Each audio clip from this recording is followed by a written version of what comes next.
Malik Saber smiled benevolently and pointed a long finger. "Caleb Miller, will you come forward and affirm your faith for us?" I stood among the others in the repurposed chapel, my posture one of quiet devotion while my mind was a sequence of tactical objectives. My beard, grown thick over 22 months, itched against my collar. The mandatory tattoo of a broken sun on my forearm felt tight on the skin. I watched the nervous sweat bead on Caleb's brow as he shuffled out from the wooden benches. He was young, barely 20, and had made the mistake of questioning why the rations were getting smaller when Malik's personal stores remained full. Now he was the centerpiece of the Day of Ascension, a ceremony designed to purge doubt with fear. The chapel was a large, cold room with concrete floors and walls of exposed mountain stone. Industrial work lamps cast harsh shadows that made the faces of the faithful look like hollowed-out masks. From my position near the back, I could see everyone. I saw Azur Sims, the head of Malik's wardens, standing by the main entrance. His thick, muscular frame was a solid block of menace, and his eyes were fixed on me, not on Caleb. Azur never trusted my quiet competence, seeing it as a lack of the fiery devotion he prized. He saw me as a rival, a threat to the simple, violent order he helped build. I felt his stare and saw him place a hand on the handle of the modified halcyon bar at his side. Across the room, Alia Wazir gathered the smallest children close to her, trying to shield their eyes from the stage. Her long, dark hair was braided neatly, a small act of order in this place of rising chaos. Her expression was a mixture of fear and disgust. She believed in the community Malik had promised, a sanctuary from a broken world, but she could not reconcile that promise with the cruelty she was about to witness. Our eyes met for a second, and in that moment, I saw the fracture in her faith. It was a vulnerability I had planned to use. Malik spoke of the final pilgrimage, a journey to what he called Samael's Crucible, a place deep in the mountains where he claimed a sword of divine judgment was buried. It was nonsense, of course, cobbled together from fringe academic theories and Gnostic texts to give his paranoia a holy purpose. My job was to stop him before his delusions got any more people killed. My FBI team was staged 10 miles away, waiting. They were a ghost, an army that no one here knew existed. Caleb stood trembling before Malik on the raised platform. Malik produced an old revolver, his movements slow and theatrical. He showed the single bullet to the crowd before loading it into the cylinder and spinning it. The sound of the clicking metal was loud in the silent room. "The world outside is weak because it fears consequence," Malik said, his voice a hypnotic whisper that filled the space. "Here, we embrace it. We are purified by it." He raised the revolver and pressed the muzzle to Caleb's temple. The young man squeezed his eyes shut, tears streaming down his face. My hand moved beneath my leather vest. My finger found the small, hard button of the communications jammer. The plan was simple. I would activate the jammer, killing their comms. That was the signal. Then I would trigger the infrared strobe in my pocket to mark the building. The HRT team would move in, and this would all be over. My finger hovered over the button. At that exact second, the industrial lamps flickered once, twice, and then died.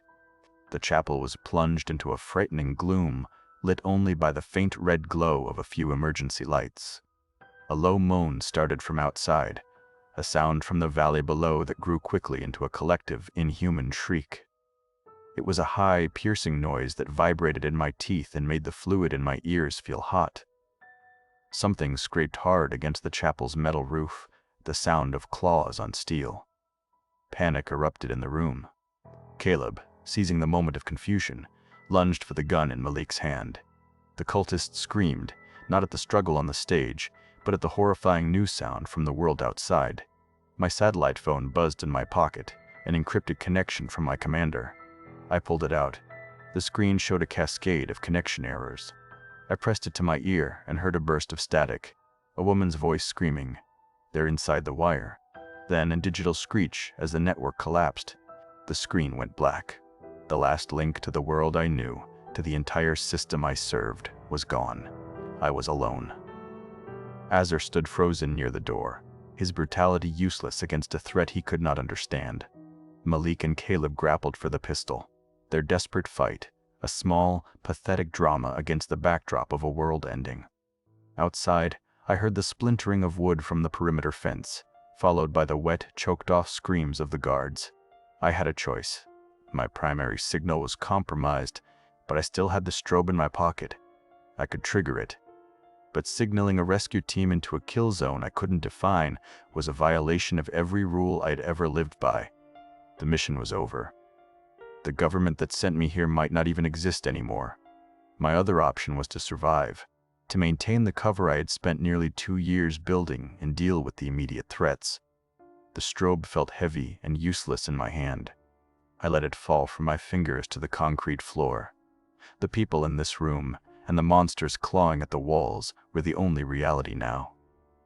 The main chapel doors began to shudder under heavy, rhythmic impacts. Malik screamed for his wardens to act, but they were paralyzed. Caleb twisted the gun free from Malik's grasp, his face a mask of terror and rage. The apocalypse at the door was forgotten for a moment, replaced by the imminent violence inside. I drew the concealed pistol from the small of my back. It was a standard issue Sig Sauer, a piece of a life I no longer had. In one fluid motion, I aimed and fired a single, precise shot. The sound was deafening in the enclosed space. Caleb collapsed with a cry of pain, the revolver clattering away from his hand. He clutched his shoulder where the bullet had torn through the muscle, a wound that neutralized him but would not kill him.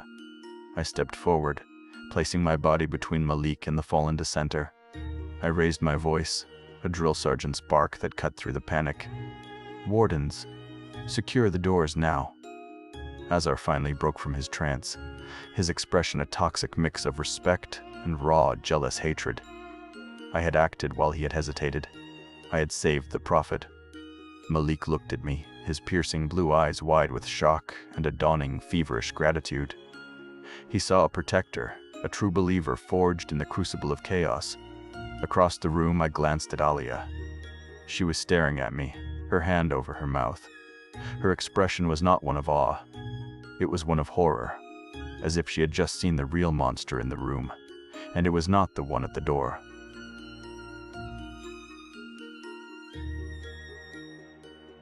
Alia asked me to stand guard while she worked on the man I shot. The infirmary smelled of rubbing alcohol and fear, a small room where a single generator-fed bulb cast long shadows from the cots. Caleb, the cultist who had lunged for Malik, lay on one of them with his teeth clenched against the pain, while Alia cleaned the wound in his shoulder. She requested my presence with a look, not words, and I stood by the door, my presence a clear warning to anyone who might think of finishing the job. While she stitched the flesh closed, her movements precise and calm, she began to probe me. "You didn't kill him. Why?" I kept my eyes on the dark hallway outside, my voice flat. "He is more useful as a lesson than as a martyr." She pulled the thread tight and snipped it with a small pair of scissors. I could feel her looking at me. In the world I left, men with guns only had one use for them. I thought this place was different. I did not answer, and the silence stretched between us, filled only by Caleb's ragged breathing. This was the start of something dangerous, a connection I needed but could not afford. She saw a man who calculated, not a man who believed. As she finished bandaging the wound, she looked directly at me, her brown eyes cutting through the persona I had worn for 2 years. "Who are you, Sabir?" Malik saw the apocalypse as proof. The world had burned just as he prophesied, so he put me to work hardening the sanctuary against the ashes. He called me his right hand, a title that felt like a collar tightening around my neck.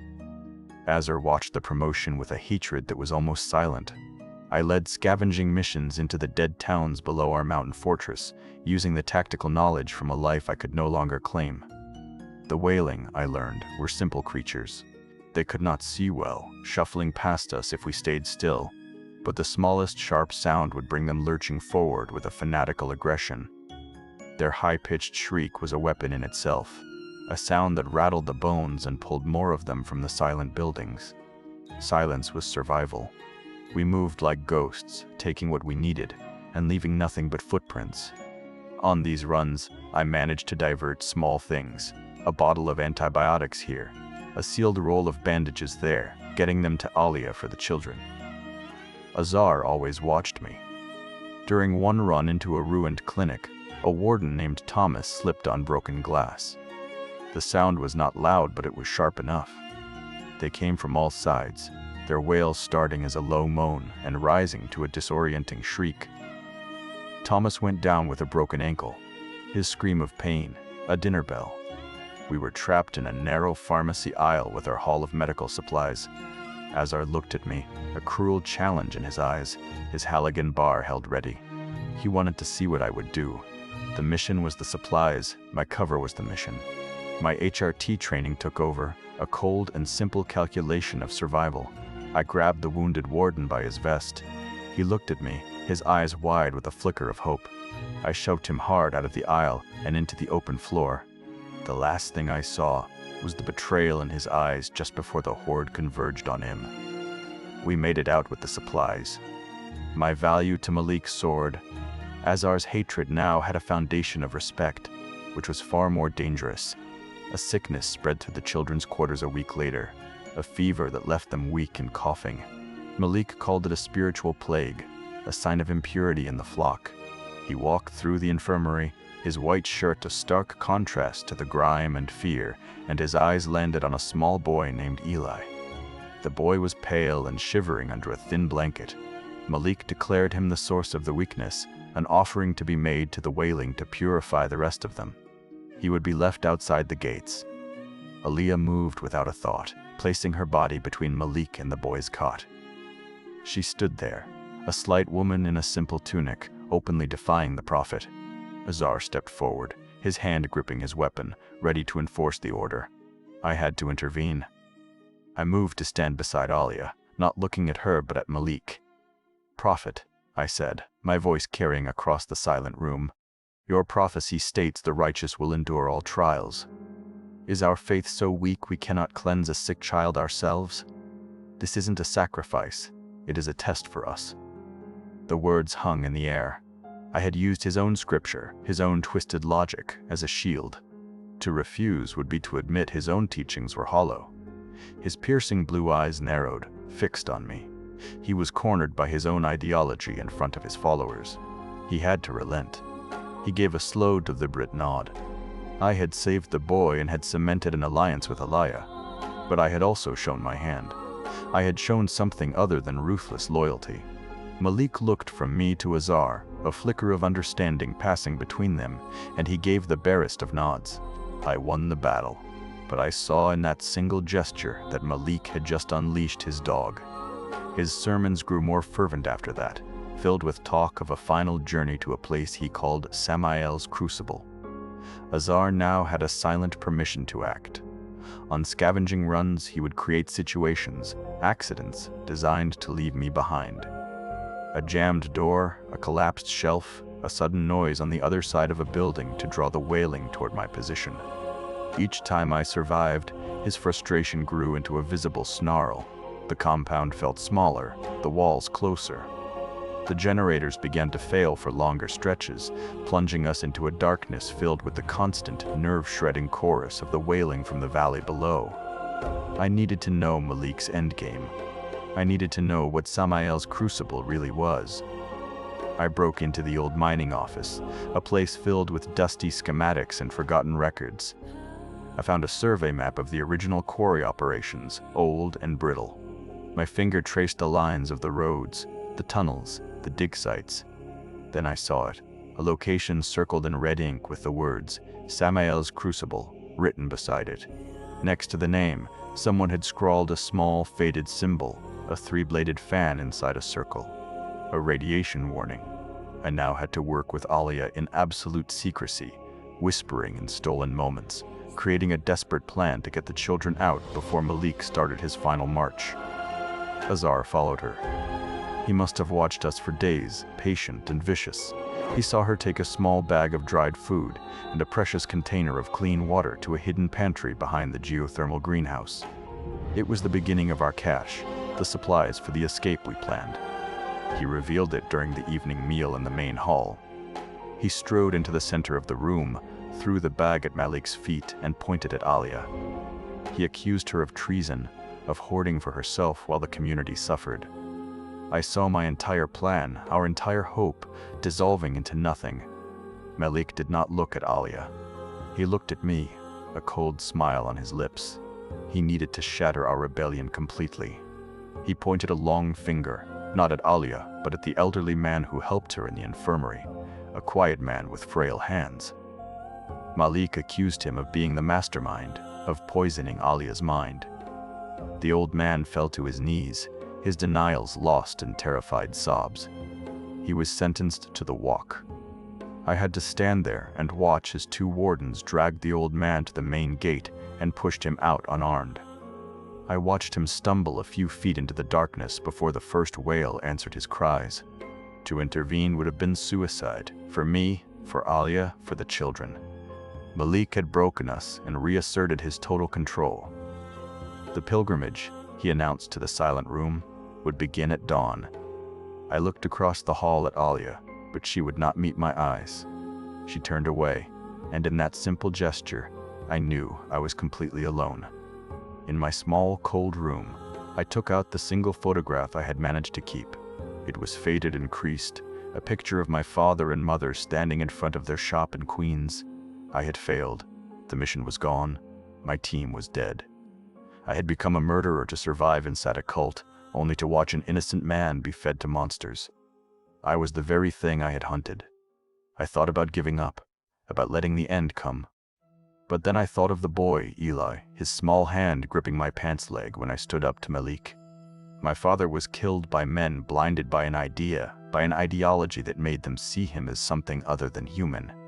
Letting these children die from Malik's madness would make my whole life, my father's death, meaningless. The mission was gone, but the purpose was still there. I was not here to uphold a system. I was here to break one. I looked at the photo one last time, at the faces of the people who had made me, and then I carefully set it down on the concrete floor. I pulled my concealed pistol from its hiding place. It was a Sig Sauer, a ghost from another world. I ejected the magazine and checked the rounds. Each one was a promise. There was a new, cold resolve inside me. I was no longer an agent. I was not even Sabir. I was just a man with nothing left to lose.